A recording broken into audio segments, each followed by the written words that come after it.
Intention for this one is that it reaches exactly who it needs to reach. So I think we're all on the same journey, just at different points. So I want to talk about God. I want to talk about the ego. I want to talk about your journey and ultimately how to give yourself more so to the present than maybe we have been doing, myself included. See, in life, you're born, you have parents, usually you go to school, you might get pushed off into getting some degree somewhere and they tell you, well, this is the purpose of life. Get a good paying job, get a retirement, pump out a couple kids, go on vacation maybe once every year, all that, that story. Thing is, that story, it's cookie cutter. It's just something that they want you to aspire to so you don't act from an inspired state. The truth of life is that you are perfect. Whoever you are that's watching this, there is a certain thing, a certain energy, a way that you move, a niche that you're interested in, that when you fully allow yourself, meaning you release control, you release your anxiety, you release your attachment to outcome, and you just start giving yourself to that present moment, that's when the magic happens. And this society is built so that we don't do that. We don't do that at all. You have a million different ways that you can get anxiety. Or you can go online, you can see somebody else doing what you'd love to be doing, but they're just further down the road. And so it pulls you into comparison, pulls you into envy, all these lower states of being. And I'm out at a cabin right now, and it's really nice to be far removed from humanity, culture, civilization for a little bit. Because you see out in nature how we're supposed to actually be acting within our body, within our own experience. You see how all these different animals, the insects, the fish, the algae, the trees, the plants, the flowers, they all have their part to play. And they all play it perfectly in unison. I was talking to somebody, I can't remember when it was, but he was telling me about how all of the root systems of all the trees and all the flowers, all the plants, they are all interconnected underground by fungus. I don't know. I'm not that guy. I don't know the words for that. But they're all interconnected. Like Mother Earth is all speaking to each other across the board. All the plants, they're all on the same team. And even within the pollen, when bees go around and they pollinate the different flowers, they're spreading information. And that's sort of what our role is. That's why, it's so important to figure out, almost in a silent state, a removed from society state, you back yourself out and you just observe, you start to realize like, hey, wait a minute, I'm just an avatar. It doesn't matter what your name is. It doesn't matter where you came from. It doesn't matter how much money you have or any of the other fucking details. All these details just get in the way of the truth. The truth is we are all avatars for God's expression. What? What does that mean? God's not outside of me? He's not up in the cloud? No. God is everything. It's like the ironic part of things like the Bible or the Torah or Talmud or the Quran is you talk about God in a book, but they never tell you that God is also the ink, the paper, and the binding. He's the voice that reads the book. He's the shelf that you put it on. He's the building that we all congregate in to talk about it in. He's all the birds, all the bees. He's everything. It's just consciousness. So we as humans are not separate from God.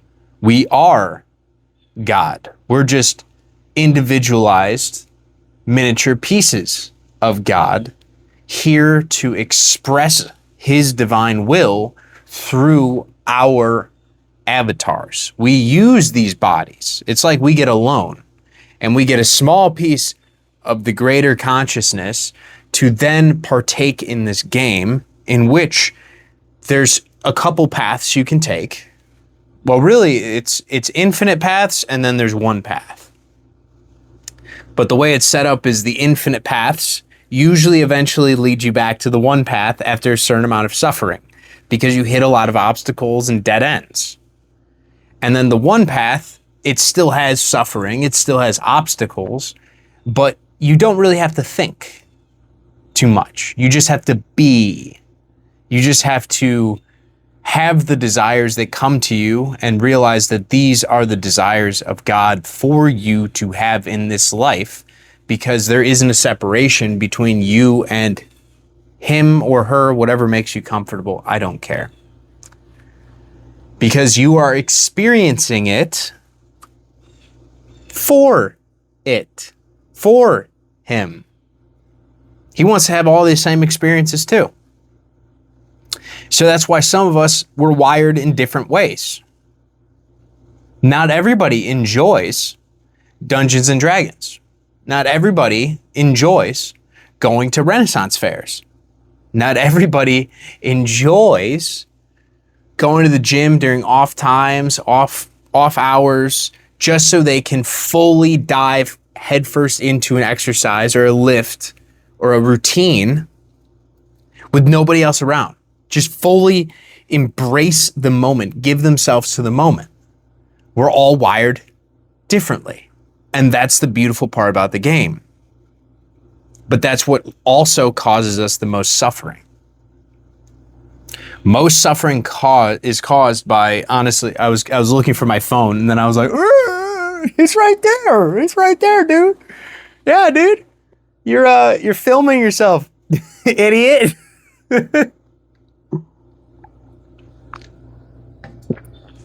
Most suffering is caused by these damn phones, man. You go online and you see all this advice. And the irony is not lost on me. I understand. But I'm not going to tell you how to live your life. I'm not going to do that. I'm going to open your eyes to living it the way that you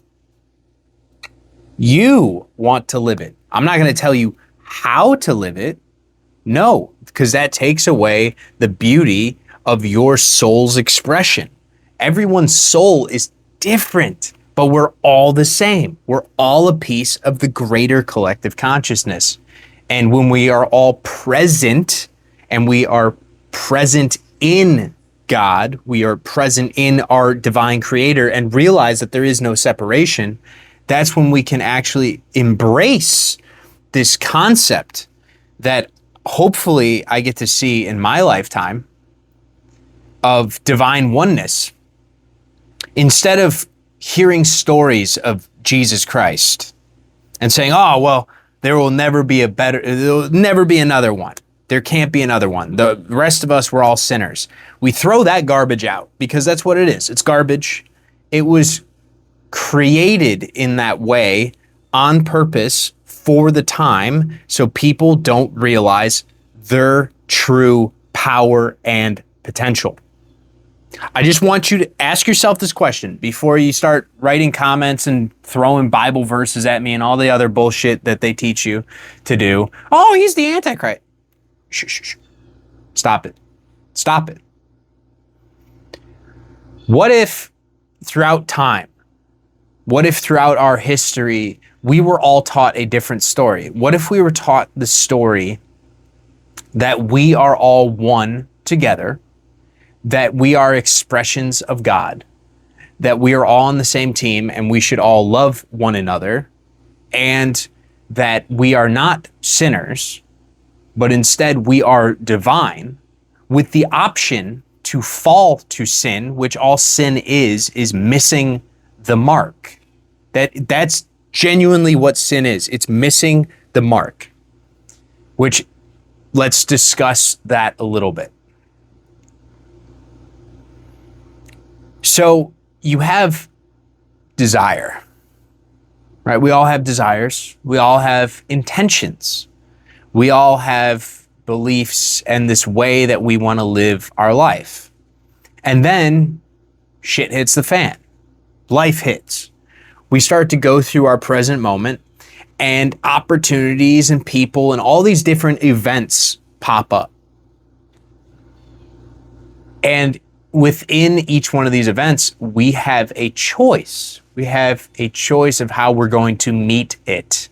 And what sin is when you have that gut feeling, that truth, and you know what I'm talking about. I know you know that truth of how you should meet that moment, what the right path is, the higher path, the Christ path, that it's installed in every single one of us. We all have it. But then our mind steps in, the ego steps in. It separates you from the moment. It separates you from the other individuals, the other souls outside of you.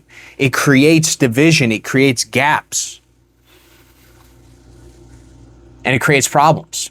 It creates ways for you to mistreat other people. It creates ways for you to have anger within yourself, anxiety within yourself, sadness within yourself, instead of meeting that moment in the highest path you can, the gut reaction path, your intuition. And so that's what sin is when we meet the moment and we fall short of the moment by falling to some other emotion, some other quality of self that is not in alignment with our divine nature, divine oneness, a connectivity that we have with all other life. And so we look at these religions, and this is the part that irks me the most, and we like to say, oh, well, we're sinners. We're sinners. We're bad. We suck. This whole world is just filled with evil. Evil's everywhere, don't you see? There's demons everywhere. I'm just going to say it here. I'm on Team Jesus, but I'm not on Team Church. Because if you're talking about lesser gods and lower gods, then that is the God of the Bible. It is the monotheistic God. Is not the divine creator. It's more so the demiurge or Yaldabaoth, whatever you want to call it. It is a lesser God that needs your worship in order to survive. It needs your subjugation. And it has perverted the stories of our past in order to control us, especially somebody like a Jesus Christ. You talk to a lot of people. How many Christians do you think, if you ask them about the importance of Jesus, would say, first thing out of their mouth, oh, well, he died for our sins. He died for our sins, don't you know? You have to accept him. He died for our sins. Oh, which is straight demonic work, by the way, to kind of use him as a puppet and create an idol, which goes against the 10 Commandments and the other stuff, where it's like you're worshiping this divine sacrifice instead of using it as inspiration, instead of using him as inspiration for like, hey, wait a minute, what else did that man say? Instead of focusing so much on his death, how will we focus on his life? Well, in his life, didn't he say that ye are all gods? Didn't he tell us that there will be those among you that do greater works than me? Didn't he teach us how to commune with God ourselves instead of putting a separation between us and God, needing the church, needing the clergy, needing the confession booth, needing all this bullshit? It's bullshit. It's all in the way. Like I said, hear me out before you're like, wow, this man wants to burn the church to the ground. Because for a new golden age to come in, yes, we're going to have all of the religions sort of go bye-bye. We're going to have them go bye-bye because they're destructive. They've been used to create separation amongst humans instead of bring us all together. And somehow we all believe that our own religion is correct, and yet all of them still stand and we're all just pointing the finger and arguing. It's kind of like politics.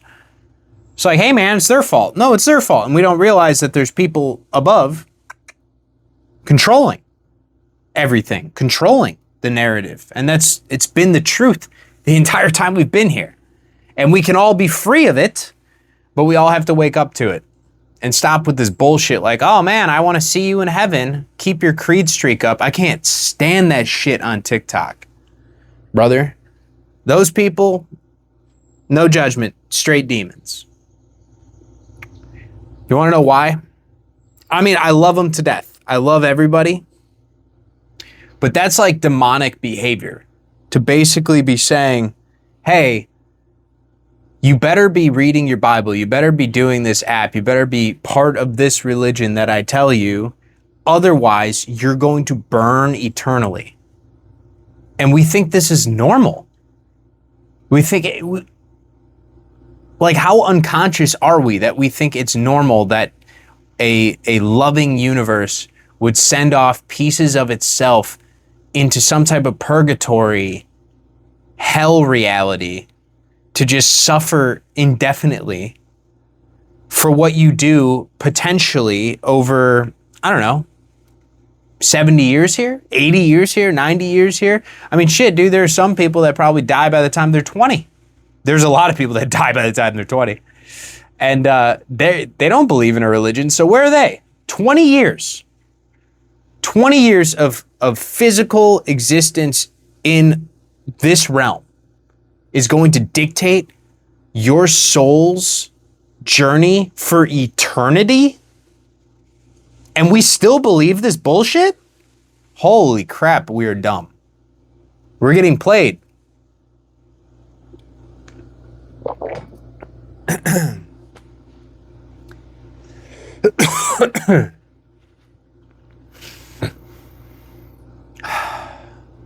I'm going to give my truth on it.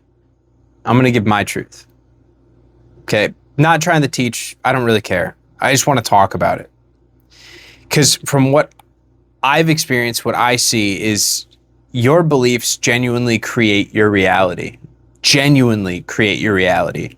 So if you speak blessings into your life, if you're positive about yourself, if you love yourself, then you're going to experience a reality in which that is reflected back to you. And even I take it a step further where there's no separation between myself and people outside of me. So I speak blessings not only for myself. It's not like, oh yeah, I have, the house of my dreams. I have all like all that materialistic crap. It's not just for me. It's for everybody. Everyone is happy. I'm living in a reality in which we are all filled with peace. We are all filled with love. Everyone is running into the people that are meant for them. We are experiencing synchronicities. We are experiencing opportunities because I see other people experiencing opportunities and love and synchronicities as myself experiencing them.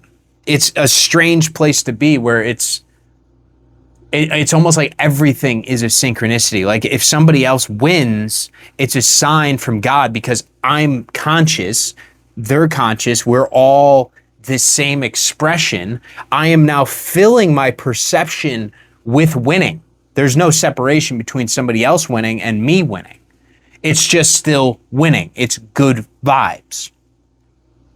The pain and suffering happen when we are taught to create this duality, the separation between us, and we are taught a zero-sum game in which for some to win, others must lose. If there are angels, there must be demons. If there is heaven, then there must be hell. This constant separation. And within this separation, it makes it very easy to compare, to envy, to hate, to lust after things, lust after other people, to be in fear of other people, to doubt what they're saying, like all this crap. It's programmed in. And so if we are, which we're going there, to experience heaven on earth, genuinely heaven on earth, what heaven on earth looks like is where everyone is taught to play the game, which is play your own game, stop looking at other screens, love yourself and give love to everyone else outside of yourself. Stop comparing to other people's paths and instead just walk yours. Like, oh man, they're going down the wrong path. Just walk yours. Just walk that path. And I understand the irony, because isn't that kind of what I'm doing? But I think this is part of my path. Part of my path is to give my own conscious experience of life online, to help other people. It's just the way I'm wired. This is what I would do. 1,000,000 times out of 1,000,000. This is the path that has been laid in front of me, and I'm going about it day by day in the way that is, unfolding. The opportunities that come to me, the experiences that come to me. But when we speak into existence this state of hell, when we speak into existence sinning, we speak into existence the depravity of man, well, then you're going to see more of it. Just gonna get a little fucked up for a sec. Whatever.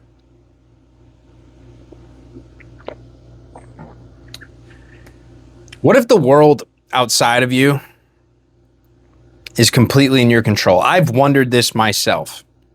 If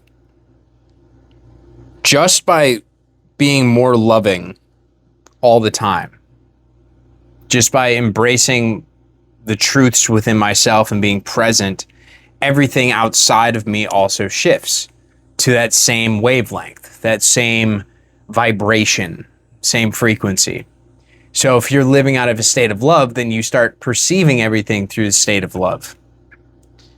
And how that would play out on the world stage and world relations and geopolitics and all this stuff outside of you.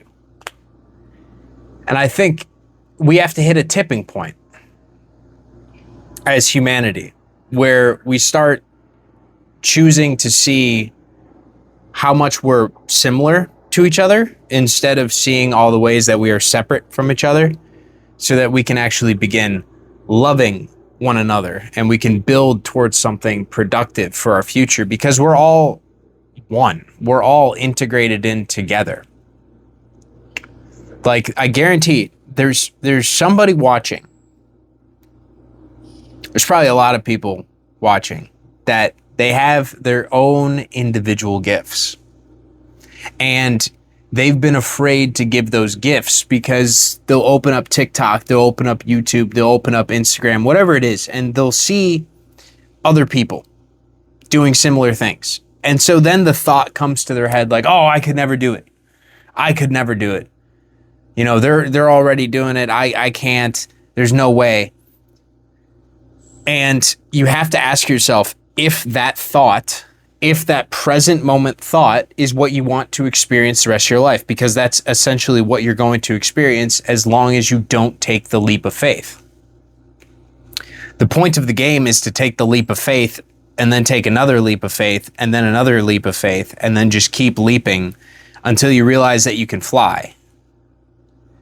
And I'm sort of in the leap of faith process myself, where it's like, wow, the more energy I give into my dreams and my desires, and the more I sit presently with them, and the less I give space to thoughts and belief systems that are not of my own construction, but of this world outside of me, but I've allowed them to dictate my movement. As I start to clean those out, I start to perceive a different reality through a more cleanly filter, a more godly filter, one in which, hey, if you're doing the thing that comes to you intuitively, this is God talking. If you do the thing that intuitively comes to you, if you do what is put in front of you in such a way that you don't have to think about it, you are entirely present, you are doing it out of a loving vibration, you're doing the thing that brings you joy and happiness, everything is going to work out for you. It's all going to work out for you. You don't have to worry yourself about yesterday or tomorrow. You got enough to deal with today. And the only thing you can deal with realistically is right now. That's it. It's just the right now. But where we've gone astray is we're worrying about heaven and hell 50 years in the future. We're worried about saving other people. We're worried about all this negativity and the news and the things that cause us anxiety, all this stuff outside of us, that is realistically all out of our control.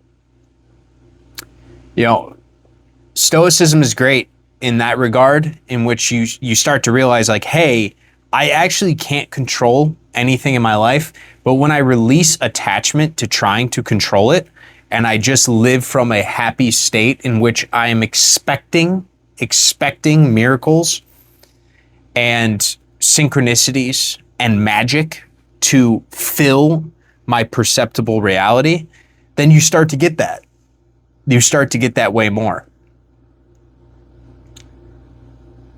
And it's funny, the full life cycle, the loop life has taken, because I used to be on the very negative team. I was so negative when I was younger, and I was one of those people that would look outside of me for everything.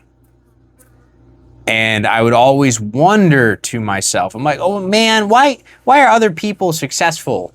And I'm not, and I have to work so much harder, and they don't, and they're just so lucky, and I'm unlucky. And now having the consciousness to be able to observe that older self and realize, like, what was I saying? What was I actually telling myself? Other people are lucky, okay, outside of me, but I am not, okay? So that's a belief system. I'm not lucky. I have to work harder, and other people don't. Other people are attractive, but I'm not. Good fortune comes to others, but not to me. I was constantly putting everything else outside of me on some type of pedestal and putting myself lower. I was speaking into reality things for me to be anxious about. Whether it's, anxieties about the markets, or it was doubts about geopolitical events and like wars and all these other things outside of me that are outside of my control, the more energy I would give to it, the more that it would be presented to me. There was a point, I remember this in, I think it was college, where it was when Google started getting like way more powerful, where they would send you like notifications all the time, and you have like the Daily Herald and the different news apps. And I started to notice, like, the more I would feed energy to the things in the world, the more I would get these different articles popping up constantly on my phone that would reaffirm it to me. And it would reaffirm this negativity. And it was just like this endless cycle of hatred and anxiety that I was giving myself, because I didn't see at the time that I was the creator of my reality. Going full circle all the way back to the beginning, like, you are God. So you must understand, God enjoys all things. He is light and dark. He is All of it. There isn't a separation. There isn't a fucking devil out there like with a little fire poker, and there isn't a guy up in the clouds. Consciousness is all of it together. And the universe loves all of it. Unconditionally loves all of it. The separation between us and the Father is how we must have conditions in order to love things. Whereas he can find love in everything. For example, like drinking. You might say, oh, well, we're taught that drinking is bad for you. Is it? Or is it your own mindset towards the drinking that makes it bad for you? Is it because you believe it's going to kill you eventually that makes it bad for you? Same thing with smoking. Is the smoking itself actually bad? Is it actually destructive? Or is your belief about it being destructive and bad for you where you're missing the mark? Is that what really sin is? It's not the smoking itself. It's how you meet the smoking that creates the sin. It's not the sex itself that is a sin, but how you meet it. Are you meeting the sex with love? Are you loving it? Are you present? Or are you just trying to escape reality in some lustful cheeks? I don't know. I think that's more so the truth. Is how we meet the moment. Just gotta meet the moment, man. Love the moment. Experience the moment. Be here with it. Intuitively be guided to the actions that we want to be taking, not need to be taking, but actually want to be taking. Because there shouldn't be a separation. The best path for you is also the one that's going to feel the best for you. But the reason it doesn't feel the best for you at the moment is because of all the anxiety and the thoughts and the beliefs and the structures that are in between you and the realization of that path, the self-transcendence of the soul to become one with the Father. It's because you don't believe that you're worthy of it. It's like the life of my dreams. I'm still healing this within myself. I have to believe that I'm worthy of living it, that it is meant for me, that the things I see in my imagination are not some fugazi, they're not fake, but it's actually where I'm destined to be. And just having the faith to step into it, the faith that in the present moment, there are those small actions I can take that I'm intuitively guided to take. And I just have to have the faith that they're going to pay off, that they're going to work, that it's going to run into new opportunities for me, that I'm going to meet new people, that the world's going to open up, that it is my oyster. But it's always that belief system. It's always the voice in the head. It's always the anxieties that have been put on you from other people outside of you that will keep you from that. There's no separation. There's no separation from you and God.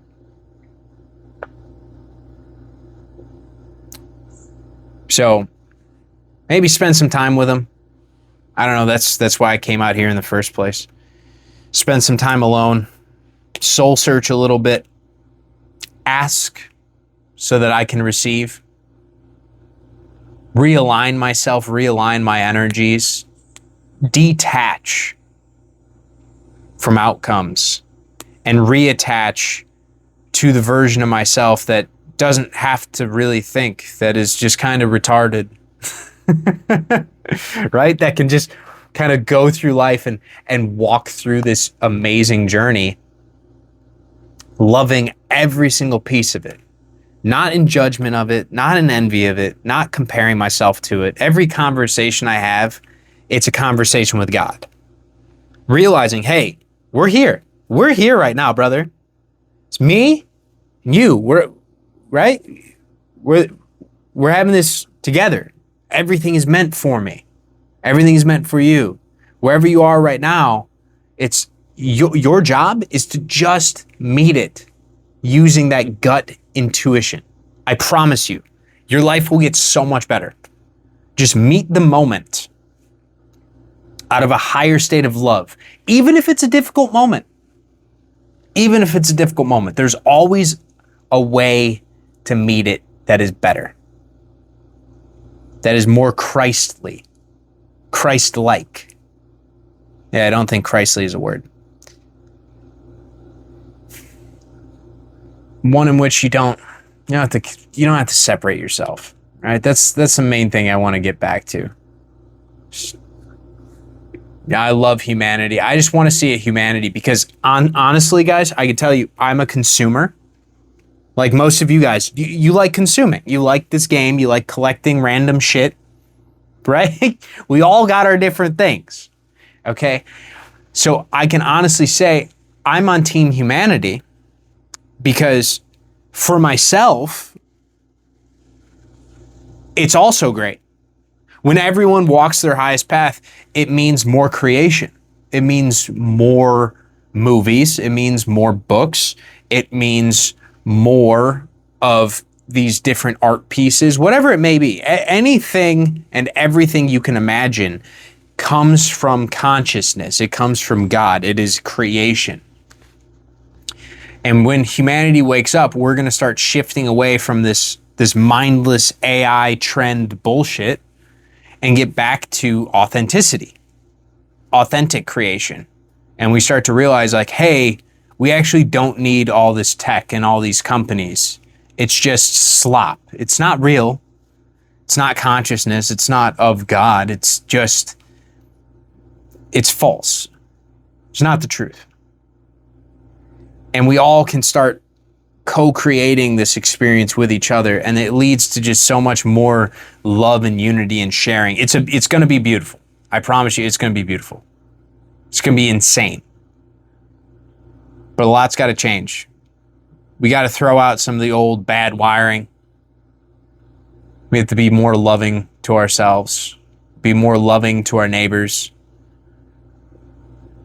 not judge other people, not have this rule system created where we say, oh, well, those people, they're bad and these people, they're good. Throw it all out. Throw it all out. It lowers us. It lowers all of us when we do that. Let's just keep track of ourselves and let's just try and walk the steady path. It's better that way. All right. Love you guys. This was a longer one, so catch you next time. Namaste.